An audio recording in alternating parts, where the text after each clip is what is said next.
Munchkin managed to flash Fisker through, but it is a bit of a tell, and it's something that Sotekas is going to have a look at. Knows that he's going to be pushed a little bit more. It's sort of earning Vikings more of a push into that B site, and right now, Crazy Raccoon have to sort of give it up a little bit.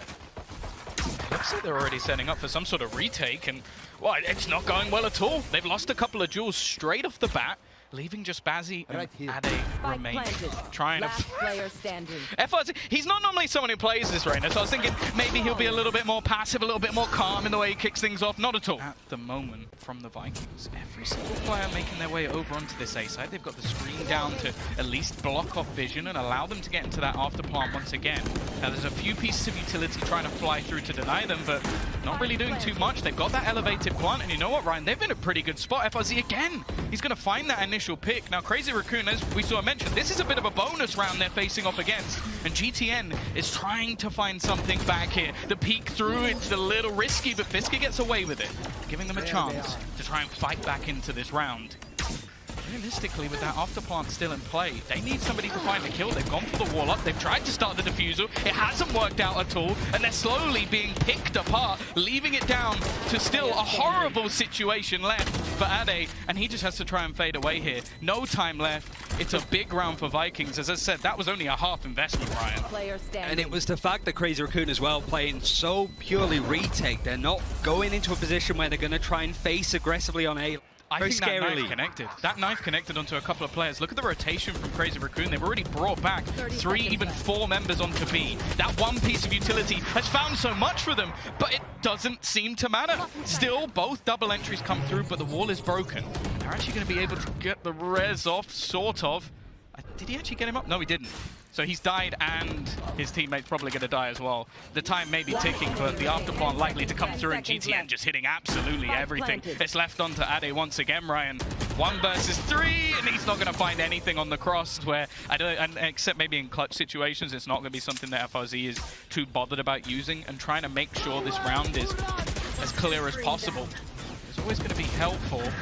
And well, Fisker's managed to find one. They also popped a Hunter's Fury. They are using a lot for a round that ultimately should be an easier one, and Neff has now snuck his way through as well. This has come back to one of the closest situations. He'll need to hit some more shots, and he's doing it with the pistol. It's left into a 1v1 scenario. The Sovas facing off each other, the other looking to try and clear out the doppelganger. Sassy's going to make his move to the site. He's actually already tagged down. So a shot from this Marshall could be enough to win the round for Bazzi, but he has to try and find him almost instantly. The timing, he missed twice, but finally gets it through. Could be a bit of an issue. I'm sure Jonas has various versions of how to clear this, that Sassy might actually catch he'll him see out their with. feet, right? Because he's put it high enough. I think he should have done, unless he hasn't put it on the top right boxes, but that would, they've gone over him. I feel like he should have been able to see. Yeah, he was looking down, so I feel like he should have been able to see them. Instead, they've bypassed his Viper's Pit, and he's slowly being surrounded. This has gone completely wrong from Ade. I feel like he put it in the right spot. He's now almost stuck in no man's land, and they're starting to try and hump him. Somehow, though, he is still surviving, and they're just unable to clear. This has turned into just one man standing, and Sassy, he gives it a nice attempt. Rounds where I feel like Fisker has been able to find that initial pick, and since then, Vikings haven't looked quite as strong. Neth as well, just remaining in this angle. The fragment will deny them that extra space. They've got to clear him out, but they do. Turning it back into a 3v3 scenario, a likely afterplant, unless Bazzi does something pretty risky. He's actually just going to swing it. There was nobody watching the wall. They just allowed him to go all the way out and kill off the planter, turning this into a 3v2 situation, leaving that retake at a much more likely stance, and even starting to break their way through the rule. I think Sassy knows it. They need to get a little bit more aggressive here. They need to pick off one of these players, and instead, it's left all onto GTN. A 1 versus 3 scenario, but he swings a little bit too wide. Tagged down to just 65. He's got to try and go up above. He needs to win one of these duels, and he brings it damn close. Because they really shouldn't have. Got ults on either side. That has not gone great for Fisker. This is incredibly aggressive in their push-up. Both teams with a weaker buy, but it has somewhat worked out. They've come out with a positive trade. GTN, though, has used this time to garner a lot of space. He's even going to hear them tapping. A chance for both, and he will get them as well, leaving Ade alone with an operator in a 1v2. Caught in Owl Drone as well. It's just not expecting that. A couple of those instances now that we've seen mid just being exploited. The Sage Wall also being used. Now, well, they have a rough idea where he can come from. But it's either side. They're playing very far off of this. I mean, if they've got any post-plant utility at all. Just bait? Yeah, it must be. It doesn't really, like, if depending on what side Addy comes from, it doesn't stop him from doing either of the two options, really. That's just the only bit of util that's available there, just a slow orb to stop him, to spray. They're not very confident that he's not on it. Got their lineup, all the knives have been spammed. He's just sticking this defusal, and thankfully through from Crazy Raccoon. And again, it leaves a lot of the pressure onto Addy. Now in a round like this, I really don't mind them taking these sort of risks, like making those rotations back and trying to stack up one of the sides, because realistically, you're not going to win this round or even do damage in this round in any other way. But it does mean for the umpteenth time this game, we got an after plant on the A side for VIKINGS.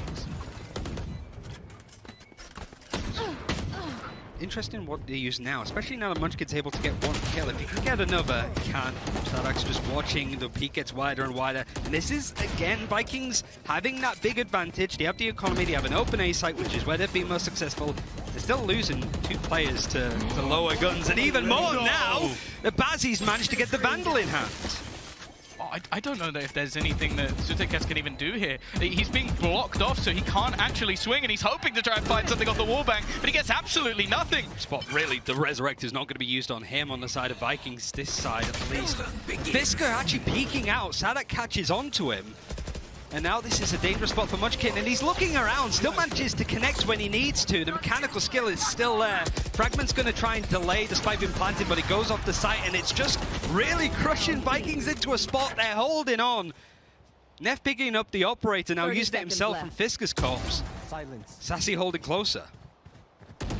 It's starting to look workable. The problem is the spike still isn't on the ground. They need to put this into place. The pop flash, he blinded himself, Munchkin, but it doesn't matter. There's 15 seconds. It's all down to the attackers to try and make a move here. They've managed to clear out Munchkin already, looking to try and swing in onto Bazzi, but I don't think there's going to be any chance for them here. Spike dropped onto the ground, and Sassy, it's an impossible task, or at least it seems, and Ade plays it to perfection. It is going to be the return of Crazy Raccoon. Back to Berlin. We did see Gambit struggling a little bit on this map. It's not like Crazy Raccoon won it, but it did go to overtime in that case. So that's a pretty good testament in itself. And Munchkin, you want to see him come online as well, whether it's the utility, the firepower, finds an opening, traded out from Sassy, and we might be looking at a retake on A yet again.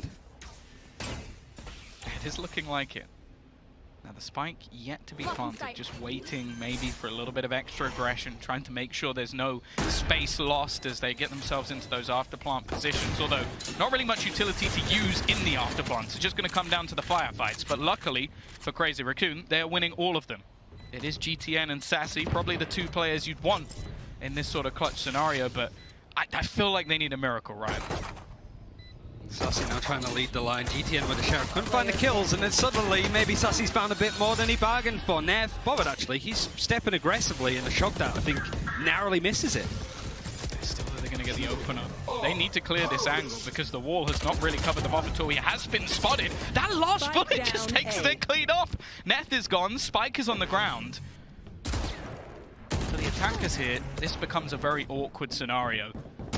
We've had the ultimate thrown in as well from Munchkin, so definitely a bit more costly than maybe they would have liked. And there was some decent investment into this one, into rifles as well. Yeah, I don't really blame them. I don't think you want that man getting back up, although I'm certain they'll hear it if that's the case. And, well, it's now left into a 2 versus 3 scenario. Of course, it is still somewhat of a bonus round for Crazy Raccoon, but I think winning this is starting to look difficult unless some mistakes are made. And well, Ade, he's at least trying to bring something home here, but Sassy. Here though, Munchkin's low, just a body shot would take him down, and he's played from the position that was being sprayed. FRC maybe feeling a bit guilty. All of that play that we just saw was off the back of him being caught from that 0 point.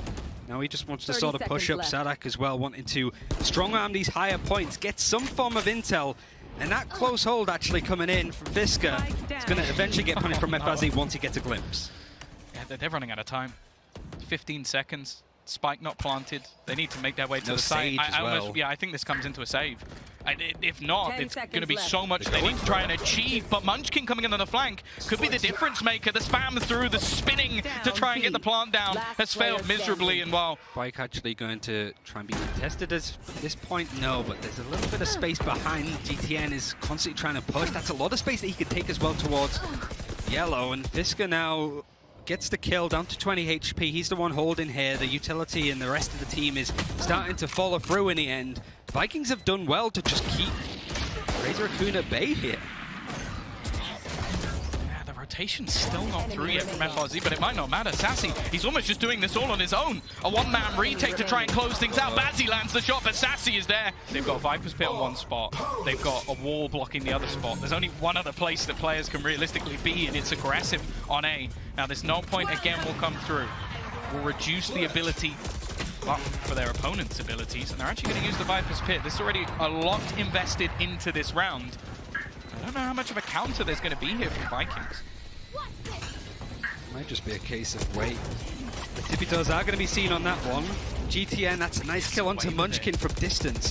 There's no supporting utility there, but there wasn't much left from Munchkin at the end of the day either. Sassy now trying to push on through. Nep is holding that line.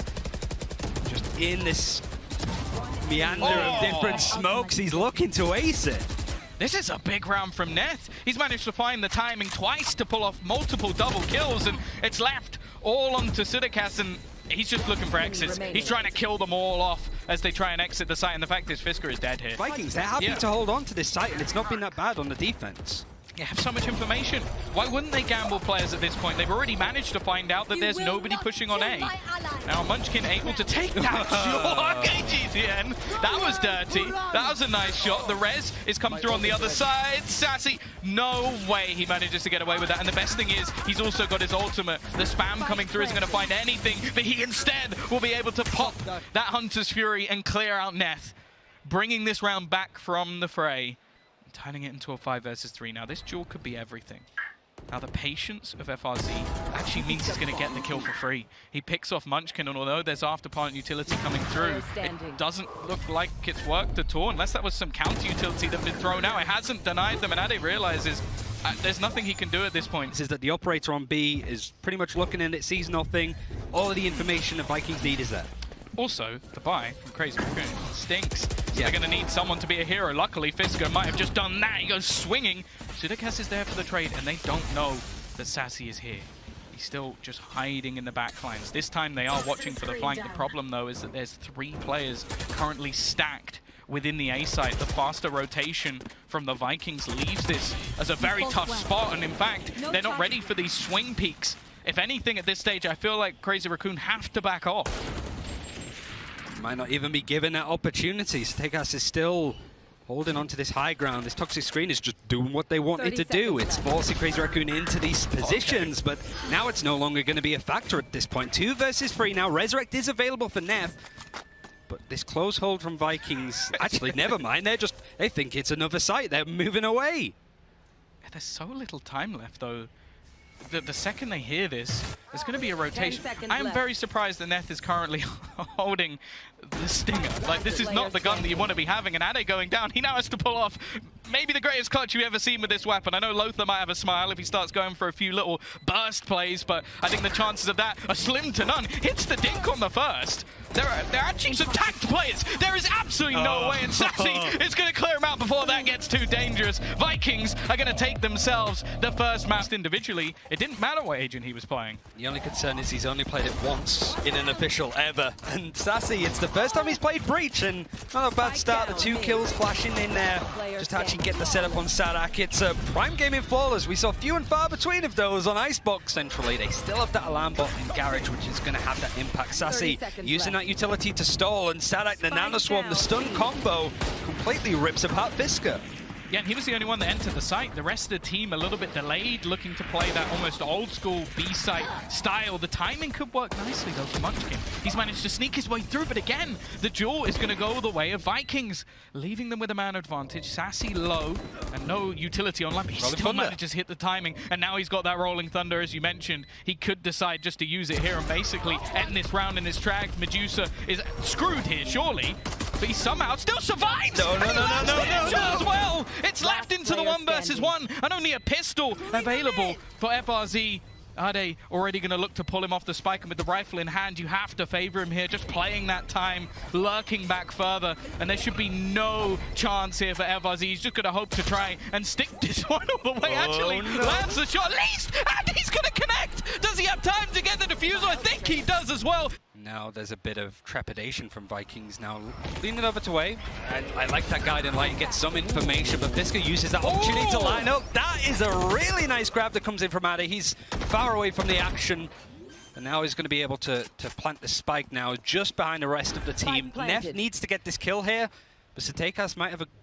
If he gets down A long, nobody checks him. Oh no. Oh, the timing could be the worst thing in the world. It's a bit of a whip, but he gets away with it. Turned down to just 1 player. Now he's got at least a bit of utility. The ultimate online to at least try and delay Sadak as much as possible. Or the turret is not really going to help him too much. In fact, it's going to be blasted away to the other side. This now looks like a very unlikely scenario for Sadak to be able to win. Neff looking for that swing out. He is actually going to get tagged up, but with the operator in hand, they're just hoping for a peek, and he is playing this perfectly, delaying as much as possible. It's my utility to deny. Quick rotation coming through from Sassy to support. Bit of a whiff, though, from Fisker. In fact, he's going to get stuck and then caught by Sassy. That has not gone well at all. The man who opened up the last round, but the lurk from Medusa has managed to bring things back into a workable position. The lockdown going to be placed in the corner, and he gets away with it. Still, though, a 3 versus 3.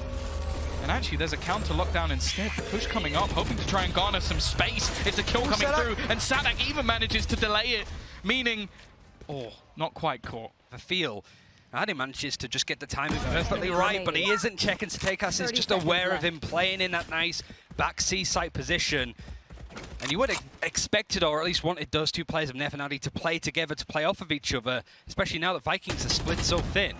Satekas, like, the fact that 1 player is able to just break apart 2 like that, the rolling thunder for Sassy is one of the reasons why they're holding off. Yeah, they are ready to just try and stun them as they enter the site, and look how aggressive they're being. They haven't actually spotted Fisker, though. Are they going to expect him in this smoke? Absolutely not. He just manages to survive and cause them problems, but they've pushed back in to FRZ. Still looking to try and make their move, and I'm a little bit worried for Sassy hiding in this corner. He's been stunned up, and nobody's checked it. And the second this goes down, it could be the Ember Munchkin with a last-second turn. A big round from him individually. 3 kills coming up, and FRZ, well, the last clutch was unlikely. Let's see what he can do here. You just never really know with these 2 teams, to be fair. It's not expected. Now FRZ just... Crazy Raccoon just not showing up anything. They know they're just keeping this money in order. It's good. It's not flawless because Medusa was caught out on that lurk from FRZ of all players as well. The wrap round is slowly coming in. Munchkin was the one that opened the site, and now he's the one at the back as well to try and wrap around, but it's not full armor, full health. The stun is nice. The follow-up, is it going to be there on the right corner? GTN, he does go down, but FRZ is ready to trade and then some. He's just going to look to hold his ground. They eventually clear him out, and the lockdown might give them at least a little bit of extra space. But for the remaining defenders, they don't really need to try and overfight. He got the kill. Spike planted.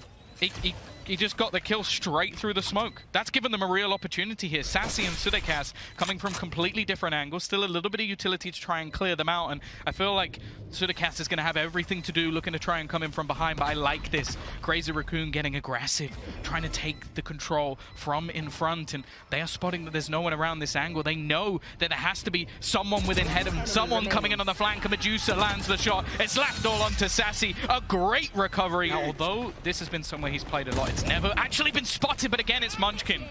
Having that read, finding themselves that opener. They're going to try and wait and hold on to at least a little bit of control, and the timing couldn't be better for Ade. Completely clearing out Sassy. Now they can afford to just back out of the lockdown. They have such a huge advantage. Sadak actually goes in with the Ares and manages to get himself a kill, but the trades are coming in thick and fast. Good spot currently for Crazy Raccoon to be in.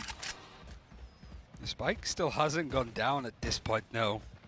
Medusa now with the operator in hand is just sort of watching keenly. FRZ is going to push out of this, and the trades are there. It's nice stuff. See you long. Munchkin has been waiting here the whole time with his recon dart to play off of it. All of these smokes placed down, and it's just not really that much. I like this from GTN. He knows that that's the kind of play that Munchkin's going to make. He closes that distance.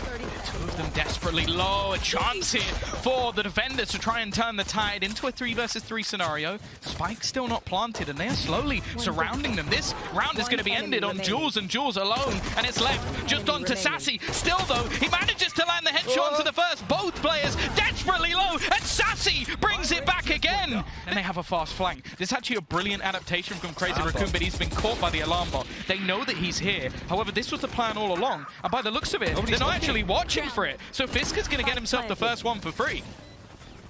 Now it's a case of Crazy Raccoon using these two positions in tandem, really. It's just one player from Fisker all on his own, and I like this wraparound from Satekas to try and weed him out a little bit. He's still getting kills, he's moving on to the site. There's still players going down from Crazy Raccoon. But Satekas, that late lurk, that flank, he made his position known and just cleans up at the end. Is he going to hear that steps? Like, how is he going to use that utility? He's still holding off on using the smoke. It's only when he hears the dash and the flash coming in that it now starts to come in. And yet again, he's just trying to play close in these right positions. If this isn't cleared, it kind of half-assed it. And Sadak, again, has to be the sort of person that makes this situation better for Vikings, because Crazy Raccoon punished some bad fundamentals there. And the dodge of the flash grants them to Sudekas. It's perfect. Hits the timing, bang on. And it's left all onto Munchkin. He gets nothing. They at least have a purchase, a couple of ultimates online. This is going to be a little bit different. A pace change coming through. You can see the lurk from Sudekas just setting his team up with the utility. And actually, Sadak, he's wanting to try and fight this. He wants Sadak out of the back of the site. He's got GTN to support him. They're not leaving anything to chance, but Medusa's given them a lifeline. A kill, the flash not landing, and he takes a second to his name. Fisker's also somehow managed to get one with a shorty, but now he needs a clutch. A 1v2 to keep them in this first match. Otherwise, the lower bracket is where Crazy Raccoon will have to lie and wait for their opponent to try and meet them. Fisker, he has a chance here. The first kill goes his way, but there's utility to deny him for that extra piece of time. He's watching the right angle, but he's going to look away. Fisker will keep them in the map. In over-aggress. Now Garage is under the control of Adisho, but he's far away from the action. The stun on Medusa, he's under a lot of pressure, and that grab play, it's on the same side. GTN, he clears up the backside. These last two players, Hunter's Fury, does tag onto a few players at the end, but there's no kill, there's no real information. 2 versus 5 retake. Yeah, that execution couldn't have been any better. Catching the players at the back of site, finding the opener at that, and the remaining 2 now even have to wait out the time of the lockdown. Especially after already using the shock darts. And actually, it's going to be a peek through. FRZ maybe giving them a way back into this round. We've also got the divide to try and split things up, but then comes through the Rolling Thunder. So much to deny them here, and they're letting GTN go for the ace. I said he had a slow start to this one, but they now have the clear. Sudekas to close out this matchup. Vikings continue in that upper bracket after winning their opening matchup, and Crazy Raccoon once again not off to a solid start. It felt that whole last round was the issue, just the pressure getting to Crazy Raccoon, that the feeling that they need to make a play. Like, that's how they started out the round. Just before this, we saw Munchkin getting 2 kills, it was cute, but then everybody's like, I need to do something, I need to make a play.